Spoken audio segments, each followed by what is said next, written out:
بسم اللہ الرحمن الرحیم۔ ایک بہت ہی اہم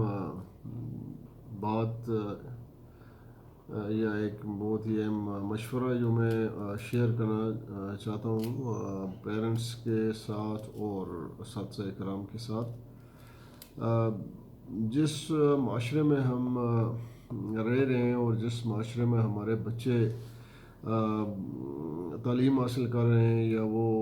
ان کی گرومنگ ہو رہی ہے یا ان کی ٹریننگ ہو رہی ہے، تربیت ہو رہی ہے، وہ معاشرہ بہت ہی ایک تیزی سے اسپیڈ سے آگے جا رہا ہے اور اس میں بہت سی ایسی چیزیں ہیں۔ فار ایگزامپل اس میں ٹیکنالوجی ہے جس کا بہت بڑا اثر ہے زندگی کے اوپر، نوجوانوں کی زندگی کے اوپر بھی اور بڑوں کی زندگی کے اوپر بھی، اور لائف کا جو ایک پیس ہے وہ بہت تیزی سے آگے بڑھ رہا ہے۔ اس کے ساتھ ساتھ یہ بھی ہو رہا ہے کہ ہمارے زمانے میں جب ہم بچے تھے تو پیرنٹس کے پاس بہت وقت ہوتا تھا کہ وہ بچوں کو دیتے تھے اور ان کے ساتھ بیٹھتے تھے اور ان کے ساتھ بات چیت کرتے تھے، ان کو ساتھ لے کے مسجد میں جاتے تھے، نماز پڑھتے تھے، اور اسی طرح اور بہت سی ایسی ویلیوز جو معاشرے کی تھی وہ ان کے ساتھ شیئر کرتے تھے اور ان کو سکھاتے تھے۔ لیکن آج کا جو معاشرہ ہے اس میں جو میرا ایکسپیرینس ہے اس میں زیادہ تر ایسے ہو رہا ہے کہ والدین کے پاس ٹائم نہیں ہے بچوں کے ساتھ بیٹھنے کا، ان کے ساتھ انٹیمیٹلی بات کرنے کا، ان کی تربیت کے لیے بھی ان کے پاس ٹائم نہیں ہے، اور بعض اوقات تو ایسے ہوتا ہے کہ بچے کے ساتھ ہفتوں بات نہیں ہوتی ماں باپ کی۔ تو یہ ایک بڑا ایک خطرناک رویہ ہے جو ایلڈرز کا ہے۔ میں خود بھی باپ ہوں اور میں ایک استاد بھی ہوں۔ میں سمجھتا ہوں کہ بچوں کی تربیت کے جو نظام ہے آج کی زندگی میں بہت بڑا مشکل اور چیلنجنگ ہے، اور بہت سے بچے اسی طرح نگلیکٹ کی وجہ سے وہ بگڑ چکے ہیں اور وہ نیگیٹو راستے کے اوپر چل رہے ہیں، اور ماں باپ پریشان ہیں، اساتذہ پریشان ہیں۔ ماں باپ پریشان ہے کہ بچہ ہماری بات نہیں سنتا، بڑی ایگریسو اس کی ایٹیچیوڈ ہے گھر کے اندر، اور اس کی اپنی ایگو سینٹرسٹی ہے، وہ اپنی زاویے سے چیزوں کو دیکھ رہا ہے، اور بھی بہت سی ایسی اس کی خواہشات ہیں جو وہ ماں باپ اس کی پورا کرنے کی خواہش تو ہے لیکن ان کے پاس استطاعت نہیں ہے کہ وہ اس کو پورا کر سکیں، لیکن وہ بچہ جو ہے ضد کر رہا ہے کہ جی اس کی وہ خواہشات بھی پوری کر کے کی جائیں جن کی ان کے پاس استطاعت نہیں ہے۔ بہت سے ایسے منفی رویے جو بچوں کے اندر آ چکے ہوئے ہیں ٹیکنالوجی کی وجہ سے یا ہمارے اپنے رویوں کی وجہ سے۔ تو یہ ایک بہت بڑا ایک سوال ہے پیرنٹس کے سامنے آج کل اور اساتذہ کرام کے سامنے بھی، کہ یہ منفی رویے والا بچہ جو ہے، یا عام الفاظ میں ہم کہتے ہیں کہ بگڑا ہوا بچہ جو ہے، اس کو ہم کیسے ٹھیک کریں؟ کیا اس سے ہم نا امید ہو جائیں، اس امید چھوڑ دیں، اس کو نصیحت کرنا چھوڑ دیں اور اس کی تربیت کا عمل جو ہے وہ ہم چھوڑ دیں اور اس کو بالکل اس کے اوپر چھوڑ دیں اپنی قسمت کے اوپر؟ تو یہ بھی ایسی بات بھی نہیں ہے۔ ہمارا ایک رول ہے، پیرنٹس کا بھی ایک رول ہے اور اساتذہ اکرام کا بھی ایک رول ہے کہ ہم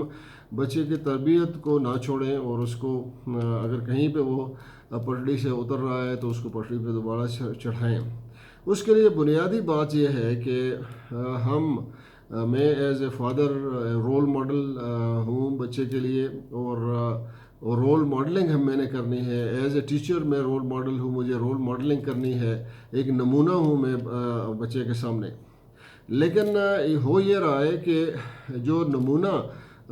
بچے کے سامنے ہے، کیا وہ نمونہ درست ہے؟ کیا میں بچے کو یہ نصیحت کر سکتا ہوں کہ آپ سچ بولیں جب کہ میں خود اس کے سامنے سچ نہیں بولتا؟ کیا میں بچے کو بچے کے اوپر میری بات یہ اثر کرے گی کہ آپ دیانتداری کریں، جب کہ وہ دیکھ رہا ہے کہ میں خود دیانتداری نہیں کر رہا، میں بددیانت ہوں؟ میرے اندر اگر ایز اے پیرنٹ اور ایز اے ٹیچر بہت سی بری عادات ہیں، فار ایگزامپل اگر میں سگریٹ پیتا ہوں یا نسوار میں اس کا استعمال کرتا ہوں، یا اور ایسی چیزیں جو میں وہ کر رہا ہوں، یا میری زبان جو ہے وہ ٹھیک نہیں ہے، میں میرا جو تکیہ کلام ہے وہ گالی ہے، وہ مطلب ہر فقرے کے اندر ایک گالی میں اس کے سامنے اگر کر رہا ہوں تو میں اس کو جتنا بھی کہہ دوں گا کہ جی وہ نہ سگریٹ پیے، نہ وہ نسوار کا استعمال کرے، نہ وہ بری زبان استعمال کرے، نہ اس کے پاس اس طرح سے عادات ہوں مثبت عادات کا میں اس کی تلقین کروں، تو وہ میرے خیال میں اگر میرے اندر وہ رول ماڈلنگ نہیں ہے تو بچہ اس کو نہیں سمجھے گا اور نہ ہی اس کو وہ فالو کرے گا۔ یہ بہت ضروری ایک بات ہے جو والدین اور اساتذہ کرام کو انڈرسٹینڈ کرنی ہے کہ جو چیز ہم بچے کو نصیحت کر رہے ہیں کیا وہ ہم خود کر رہے ہیں کہ نہیں کر رہے۔ اگر تو ہم خود کر رہے ہیں تو بچہ اس کو قبول کرے گا اور اپنے راستے کو درست کر لے گا۔ اگر وہ بچہ سمجھتا ہے کہ یہ میری والد یا والدین یا اساتذہ کرام کے اندر بھی یہ کانٹرڈکشن ہے، یہ بات تو کچھ اور کر رہے ہیں لیکن وہ خود عمل کسی اور چیز پہ کر رہے ہیں، تو یہ ایک ہی پوائنٹ ہے بچوں کی تربیت کا، ایک ہی پوائنٹ ہے۔ وہ بگڑا ہوا بچہ ہے یا نیگیٹو رویوں والا بچہ ہے، اس کو ہم کیسے ٹھیک کر سکتے ہیں؟ ہم خود ایک اچھے رول ماڈل بن جائیں، اس کے لیے نمونہ ہمارے اندر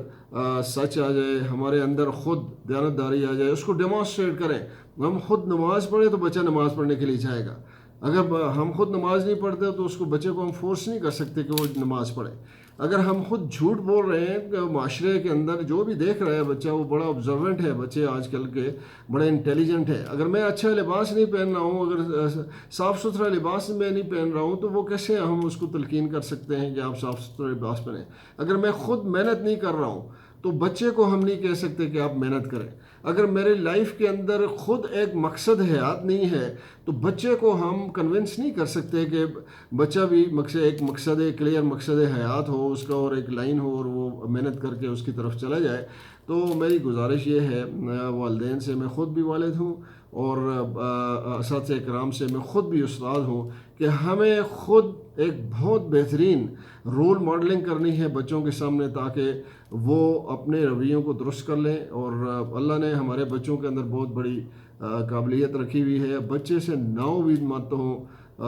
اس کی ضرورت نہیں ہے۔ بچہ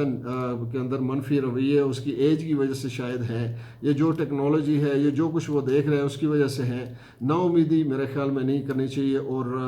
ہوپ کو چھوڑنا نہیں چاہیے بچے کے اندر۔ میں اکثر کہتا ہوں کہ child is the hope, child ہماری امید ہے، اور انشاءاللہ تعالیٰ اسی طرح ہے۔ اللہ تعالیٰ ہمارے بچوں کو تندرست و توانا رکھے اور ان کو ایک زندگی میں ایک صحیح ایک واضح مقصد کے لیے محنت کرنے کے لیے ان کی مدد کرے۔ پاکستان زندہ باد۔